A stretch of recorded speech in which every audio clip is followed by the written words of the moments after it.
Hey y'all, I'm Nadia, and I am back with another Married at First Sight.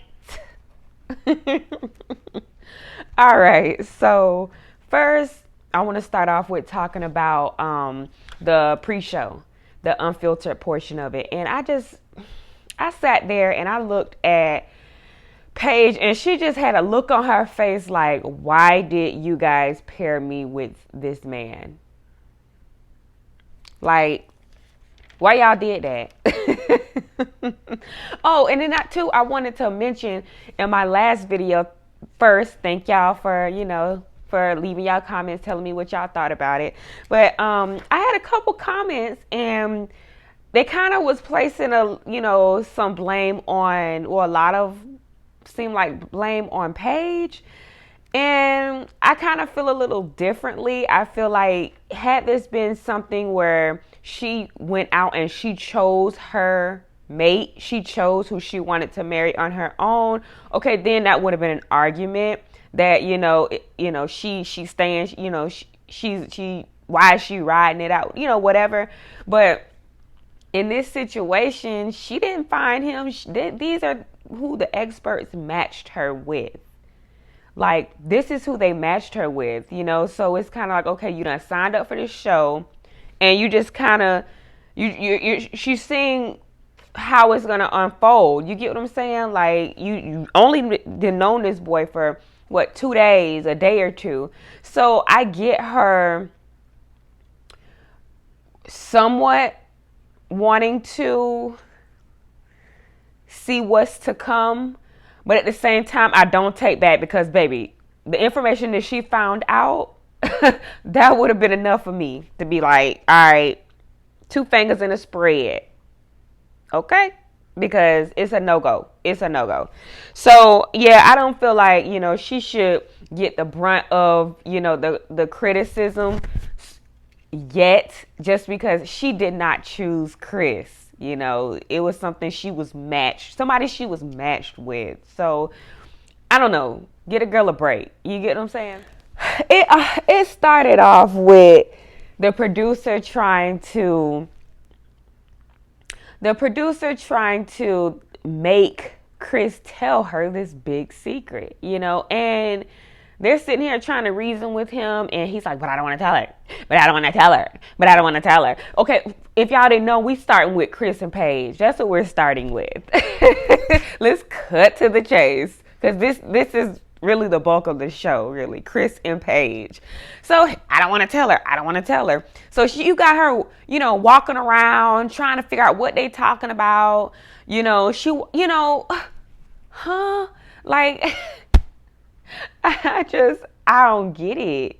I don't get it. So anyway, they sitting at breakfast, not dinner. They're sitting at breakfast, and it's clear that it's something wrong with him. It's very clear. It's crystal clear. And here we go again. She pulling teeth. She pulling teeth, trying to figure out what the hell wrong with this boy. And he's sitting there again like a kid, playing in his food, acting like, it's obvious something going on, and he don't, he refusing to say something. And so it's like, why bring something? And then it's like, oh, it's devastating news. Okay, why would you bring up that something is devastating to your now wife and not want to tell her what's going on? It was like this cat and mouse game with him. And it's just like, okay, that's so freaking annoying. That's so annoying when somebody say they bring something up, but they don't want to tell you. Like, how annoying is that? Like, he really was sitting here just like playing games where it was like bait. It was like bait. Like, okay, I'm going to throw this out here. I'm going to see how she react. Okay, I'm getting a reaction. Not, I want it. Okay, so I'm going to throw some more bait. And eventually she's like, oh, I'm feeling sick to my stomach. For what, sis? What you feeling sick to your stomach for? This ain't on you. This on him. I would have been sitting there, given to that it's only been a couple of days, I would have been sitting there cool as a cucumber.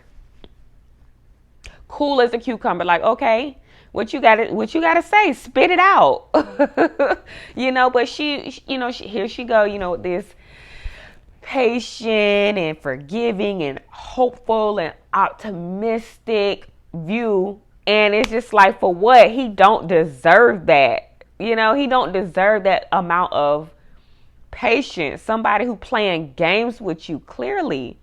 So I didn't like that. I just didn't like that at all. And what was even crazier about it, like, he didn't even want to tell her in front of the cameras. And I'm like, you on TV, right? You signed up for this show, right? So go in the bathroom, turn the mic off, all this stuff. And I'm like, you gotta be kidding me. You have got to be kidding me. And then when he tell her what he got to tell her, that his ex, his fiance is pregnant. Then he leave her in the bathroom and she in there sulking. Girl, I'm going to get on Paige a little bit. I tell you that, I'm going to get on her a little bit, because this is what happens when you're giving your all to someone who's clearly not reciprocating. He's not reciprocating. He didn't reciprocate from the very beginning. So I don't understand what she thought was going to change, or what she think is going to change from the previous day to this day. I don't know. All right. So another thing I want to point out is, the young lady who he was engaged with previously, and she's now, at that time, she's 6 weeks pregnant. That got to be pretty heartbreaking, and that got to be pretty traumatizing to see the person that you were engaged to and laid up with and were intimate with, and they told you, or that you witnessed them on national television saying that the birth of y'all child is devastating. So I don't know if that's how he truly felt, or if it was just a knee-jerk reaction, or if he was like really putting on this show, putting on the act for some sympathy. Like, which is it? What y'all think? Like, y'all think it was just an act, or you really think he was devastated that this girl is pregnant? Like, I feel like you couldn't have been that devastated, because everybody know what it takes to make a baby. When you getting what happens. We all know this. So it is what it is. And then another thing too, later on in the episode, it showed them sitting down, having dinner, and he's like, I'm sorry, what I put you through. And to be honest, that was the first moment I saw him actually show some type of sensitivity, I guess, to what he may have been putting her through so early. And I like too that sit down Brianna had with old girl. She said, look, you don't need to deal with this. You do not have to deal with it. I know you want to be married. I know, this is not the ideal situation, but you don't have to take this. But she was still trying to, you could tell she was going back and forth in her head. Should I stay? Should I go? Should I stay? Child. He got the right one. That's all I'm going to say. He got the right one, because, baby,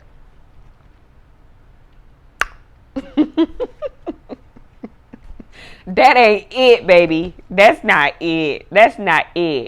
It's just the whole situation. I said in the last video, but say it this video. That's not what it is. So, and that's on who?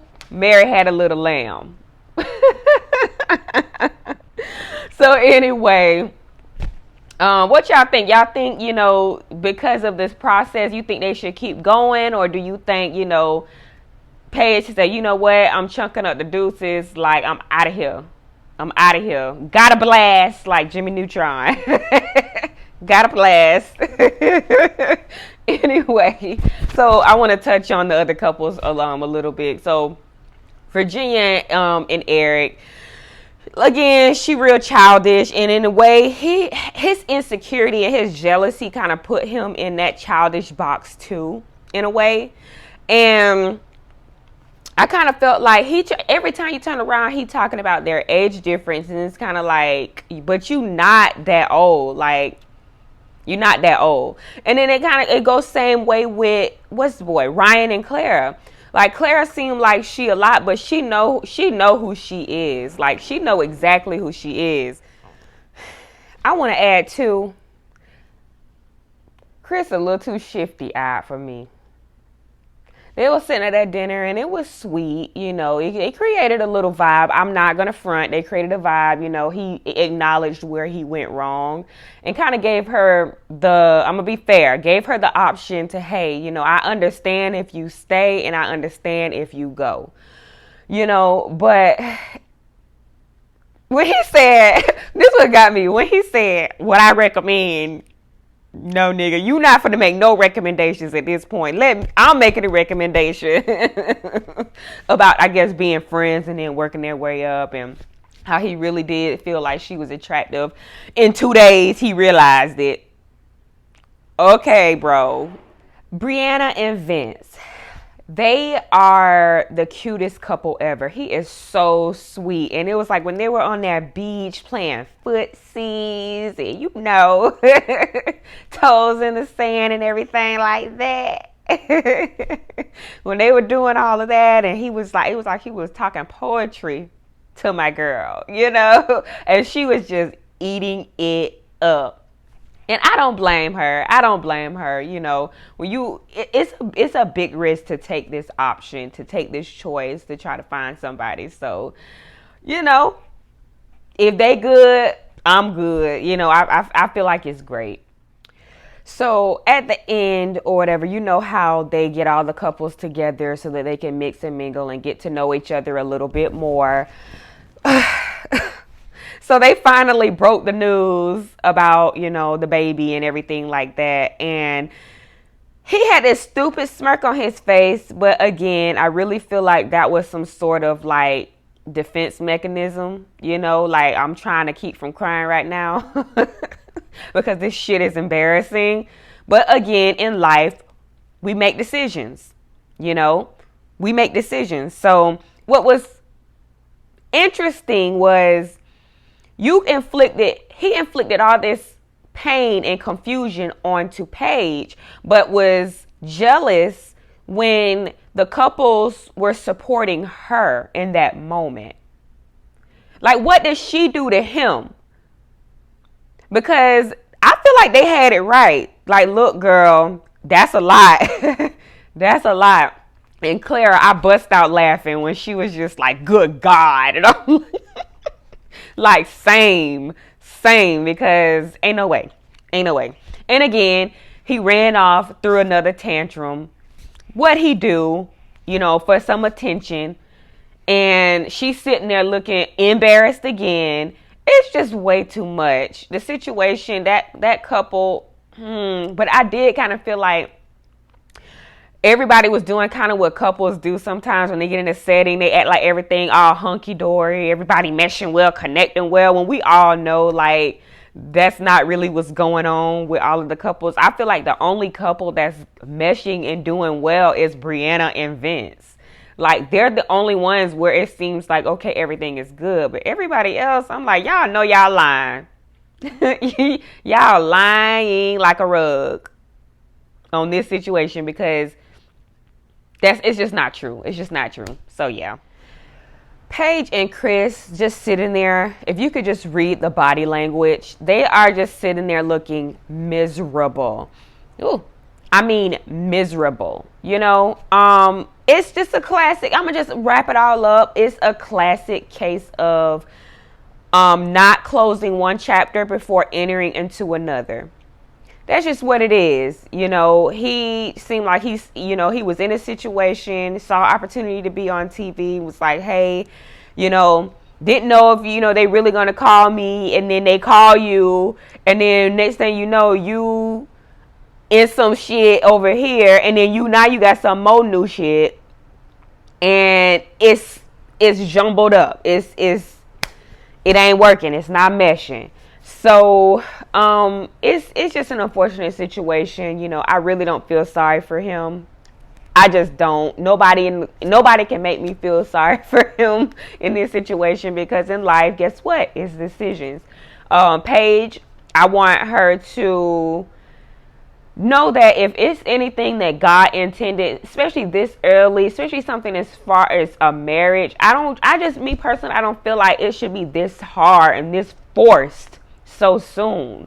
It should be like butter. Don't force things, you know. And when you force things, that you sitting up on that couch like how they were, looking stupid, looking crazy. So that's that. That was my little review on Married at First Sight. It's very interesting, very entertaining. Y'all just go ahead and drop down in your girl comments. Let me know what y'all think. Like, what's tea? Like, what y'all think about this episode? I felt like it was pretty crazy. But until next time, thank you guys for watching. Go ahead and hit the like button and subscribe to my channel. All right. Bye.